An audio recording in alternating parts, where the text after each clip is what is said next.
উহুদ যুদ্ধ ইসলামের দ্বিতীয় যুদ্ধ, যা এক মহাবিপর্যয়ের নাম। এই যুদ্ধের প্রথম দিকে মুসলমানদের জয়ধ্বনি ছড়িয়ে পড়লেও পরবর্তীতে পরাজয়ের গ্লানি বরণ করতে হয়।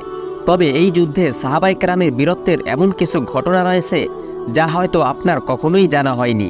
তাই অনুরোধ করব, না টেনে পুরো আলোচনাটি শুনুন। উহুদের যুদ্ধে রাসূল সাল্লাল্লাহু আলাইহি ওয়াসাল্লামের একটি আদেশ পালনে ব্যর্থ হওয়ার কারণে সাহাবায়ে কেরামের উপর এই বিপর্যয় এসেছিল।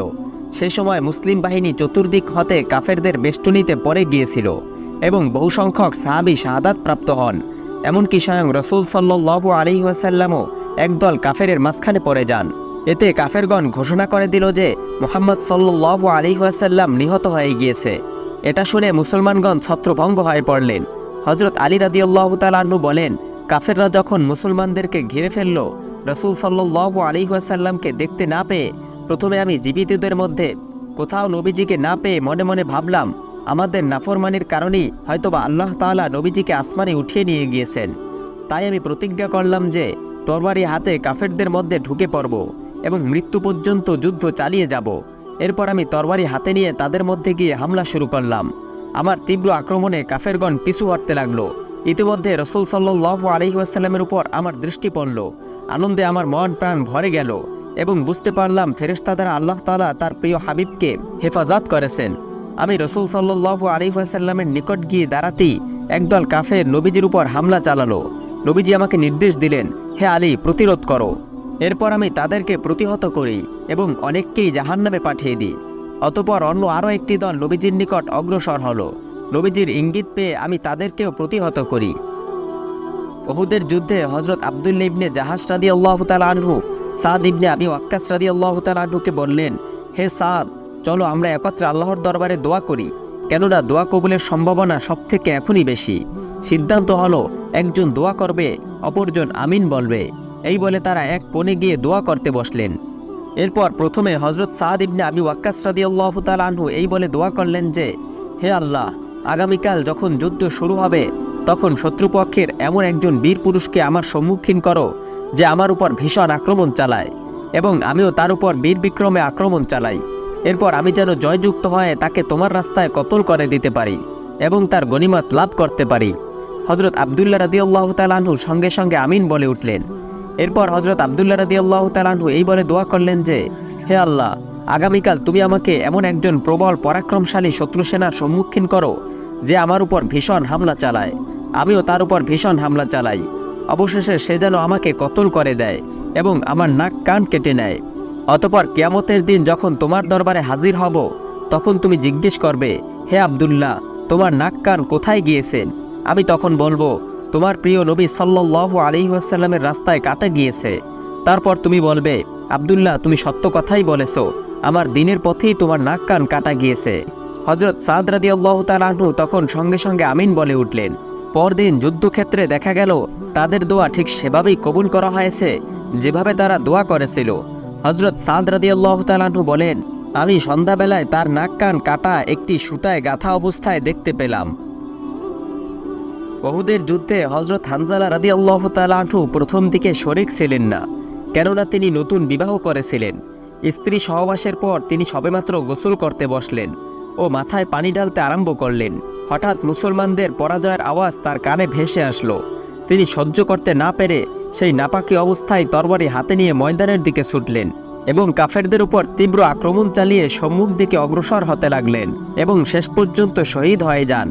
শহীদদের লাশ নাপাক না হলে গোসল ব্যতীতই দাফন করা হয়। হানজালা রাদিয়াল্লাহু তাআলা আনহুর লাশকে সেরূপ করা হয়েছিল, কিন্তু নবীজি দেখতে পেলেন যে হানজালা রাদিয়াল্লাহু তাআলা আনহুকে ফেরেশতারা গোসল দিতেছে। সাহাবীদের নিকট নবীজি যখন এই ঘটনা বর্ণনা করেন, তখন আবু সাঈদ সাঈদী রাদিয়াল্লাহু তাআলা আনহু বললেন যে, আমি নবীজির কথা শুনে হানজালার কাছে গিয়ে দেখলাম যে তার মাথা হতে গোসলের পানি ঝরতেছিল। এরপর নবীজি অনুসন্ধান করে জানতে পারলেন যে হানজালা সত্যিই ফরজ গোসল না করেই যুদ্ধ ময়দানে এসেছিল। হযরত আমর ইবনে জামুহ রাদিয়াল্লাহু তাআলা আনহু একজন খোঁড়া পা বিশিষ্ট সাহাবী ছিলেন। তার 4 পুত্র অধিকাংশ সময় রাসূল সাল্লাল্লাহু আলাইহি ওয়াসাল্লামের খেদমতে থাকতেন এবং যুদ্ধে শরীক হতেন।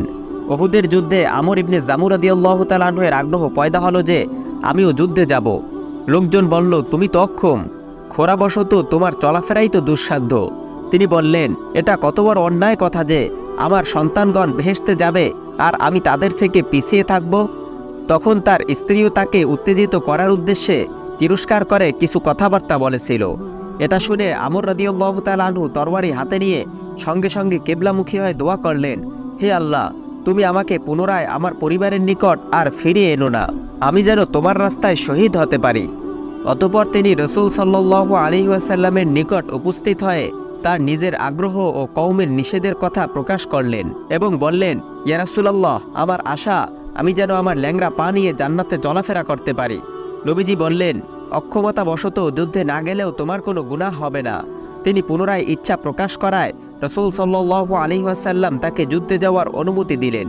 আবু তালহা রাদিয়াল্লাহু তাআলা আনহু বলেন, আমি তাকে যুদ্ধক্ষেত্রে খোঁড়া পা নিয়ে চলতে এবং এই কথা বলতে শুনেছি যে, আল্লাহর কসম, আমি জান্নাতের জন্য বড়ই উৎসুক। তার এক পুত্র তার পিছনে পিছনে দৌড়াচ্ছিল। পিতা পুত্র উভয় যুদ্ধ করতে করতে শাহাদাত বরণ করল। যুদ্ধ শেষে তার স্ত্রী, স্বামী এবং পুত্রের লাশ একত্রে উটের উপর রেখে দাফনের জন্য মদিনায় নিয়ে আসতে চাইলেন, কিন্তু উট সেখানেই বসে পড়ল। উটকে অনেক মারধর করার পরেও যখন মদিনায় আনার যাবতীয় চেষ্টা ব্যর্থ হয়ে গেল, তখন তারা রাসূল সাল্লাল্লাহু আলাইহি ওয়াসাল্লামকে এই ঘটনা সম্পর্কে জানালো। নবীজি বললেন, উটের প্রতি আল্লাহ তাআলা যেরকম হুকুম করেছেন, উট সেরূপ কাজই করেছে। তোমার স্বামী কি বাড়ি থেকে আসার সময় কোনো দোয়া করে আসছিল? তার স্ত্রী বলল যে, কিবলার দিক মুখ করে তিনি এই দোয়া করেছিলেন যে, হে প্রতিপালক, আমাকে আর বাড়িতে ফিরিয়ে নিও না। রাসূল সাল্লাল্লাহু আলাইহি ওয়াসাল্লাম বললেন, আল্লাহ তাআলা তার দোয়া কবুল করেছেন, আর এই জন্যই উট সেই দিকে যাচ্ছে না। হযরত ওয়াহাব ইবনে কাবুস রাদিয়াল্লাহু তাআলা আনহু ইসলাম গ্রহণের পর গ্রামেই বসবাস করতেন। মেষ পালন তার পেশা ছিল। একদিন তিনিও তার ভ্রাতুষ্পুত্র মেষগুলিকে নিয়ে মদিনায় চলে আসেন। রাসূল সাল্লাল্লাহু আলাইহি ওয়াসাল্লামের সন্ধান নিয়ে জানতে পারলেন তিনি উহুদের যুদ্ধে গমন করেছেন। মেষগুলি সেখানেই ছেড়ে তারা নবীজির সাহায্যার্থে ছুটে গেলেন এবং তার পাশে গিয়েই দাঁড়ালেন। ইতিমধ্যে একদল কাফের নবীজির দিকে অগ্রসর হতে লাগলো। নবীজি বললেন, যে তাদেরকে ছত্রভঙ্গ করে দিতে পারবে সে জান্নাতে আমার সাথী হবে। হযরত ওয়াহাব রাদিয়াল্লাহু তাআলা আনহু তখন বীর বিক্রমের মতো যুদ্ধ করে তাদেরকে প্রতিহত করলেন। কাফেরগণ পুনরায় আক্রমণ চালালো। এবারেও তিনি তাদেরকে হটিয়ে দিলেন। নবীজি তাকে জান্নাতের সুসংবাদ দান করলেন। এটা শ্রবণ করা মাত্র তিনি তরবারি হাতে নিয়ে কাফেরদের ভিড়ের মধ্যে ঢুকে পড়লেন এবং শহীদ হয়ে গেলেন। হযরত সাদ রাদিয়াল্লাহু তাআলা আনহু বলেন, আমি ওয়াহাব রাদিয়াল্লাহু তাআলা আনহুর মতো অন্য কোনো বীরকে রণক্ষেত্রে এত অধিক বীরত্বের পরিচয় দিতে দেখিনি। শাহাদাতের পর স্বয়ং রাসূল সাল্লাল্লাহু আলাইহি ওয়াসাল্লামকে তার মাথার নিকট দাঁড়িয়ে আমি বলতে শুনেছি, আল্লাহ তোমার উপর সন্তুষ্ট আর আমিও তোমার উপর সন্তুষ্ট। অতঃপর রাসূল সাল্লাল্লাহু আলাইহি ওয়াসাল্লাম তার পবিত্র হাত মুবারকে তাকে দাফন করলেন।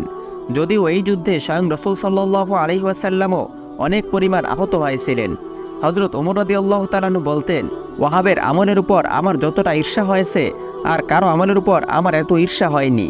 আমার ইচ্ছা হয় তার মতো আমলনামা নিয়ে আল্লাহর দরবারে হাজির হই।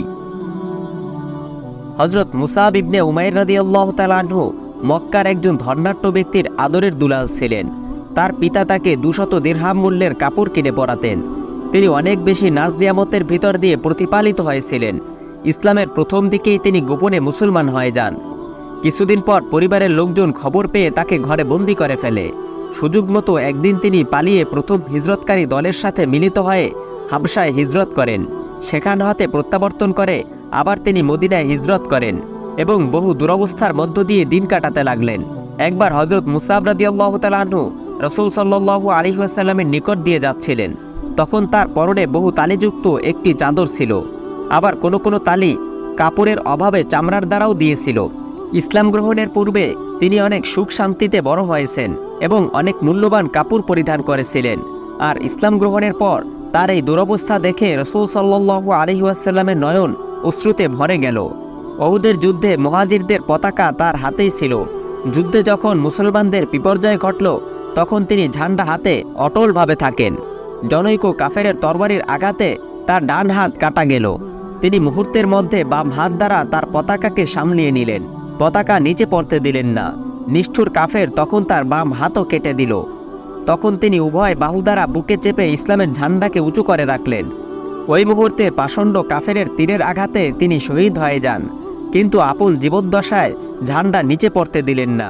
সঙ্গে সঙ্গে অন্য মুজাহিদ এসে পতাকাকে সামলিয়ে নিলেন। তাকে দাফন করার সময় দেখা গেল তার নিকট একটি মাত্র চাদর রয়েছে, তাও এত ছোট যে সমস্ত শরীর ঢাকার মতো যথেষ্ট ছিল না। মাথার দিক ঢাকলে পায়ের দিক খালি থাকে, পায়ের দিক ঢাকলে মাথার দিক খালি থাকে। তখন রাসূল সাল্লাল্লাহু আলাইহি ওয়াসাল্লাম নির্দেশ দিলেন, মাথার দিক চাদর দিয়ে ঢেকে দাও আর পায়ের দিক ইস্কির নামক পাতা দ্বারা ঢেকে দাও। প্রিয় সুধী, উহুদের যুদ্ধে প্রিয় নবী সাল্লাল্লাহু আলাইহি ওয়াসাল্লামের উপর কত পরিমাণ আঘাত করা হয়েছিল তা জানতে আমাদের এই ভিডিওটি দেখুন। আজ এ পর্যন্তই। আমাদের চ্যানেলে নতুন হয়ে থাকলে সাবস্ক্রাইব করুন। ভিডিওটি ভালো লাগলে লাইক, কমেন্ট ও শেয়ার করে অন্যদের দেখার সুযোগ করে দিন। আসসালামু আলাইকুম ওয়া রাহমাতুল্লাহ।